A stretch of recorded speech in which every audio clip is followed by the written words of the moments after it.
Челым, приветствуем тебя, читатель! Представляем вам повесть Владимира Тимина «Мальчик из Перми-Вычегодской», о наокоме мальчике по имени Тике из владычного града Усть-Вым. Листаешь страницы книги, и важный отрезок истории родной земли предстает перед взором пытливого читателя. Давайте последуем за автором и мысленно перенесемся на 6 веков назад в Усть-Вымское городище. Городок Усть-Вым, широко известный в Перми-Вычегодской, стоял на правом берегу чистоводной Вымы. Недалеко отсюда Вым впадала в широкую Вычегду. Усть-Вым – многолюдный город. Здесь всегда много незнакомцев.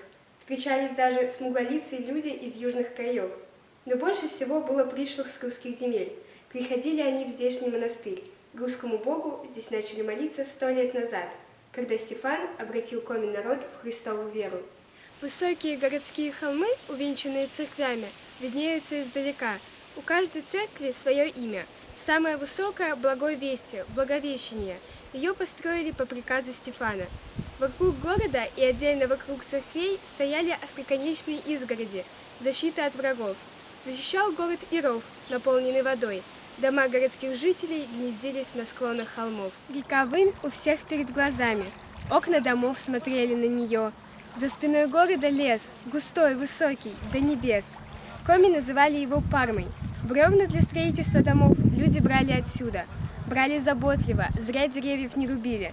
Ведь лес кормилец, как река кормилица. По берегам реки Вым раскинулись широкие луга усть-вымчан. Каждый луг имел свое название. Например, Лэньби – спокойный тихий огонь. Дети летом пасли здесь лошадей. Вечерами разжигали костры, варили суп-кашу. Готовили напиток из березового гриба чаги. Был в Усть-Выме и свой князь. Во главе с ним люди выходили охранять город в тревожные дни, когда к нему подбиралась опасность. А в монастыре под крылом церкви Архангела Михаила жил епископ Иона. При Благовещенском соборе учили будущих священников по церковным книгам, а детей простых людей грамоте учил старец Чудь Вань. Владимир Тимин подарил нам замечательную возможность через книгу познакомиться с историей родного края, увидеть, как жили люди в те времена и прочувствовать атмосферу прошлого села Усть-Вым.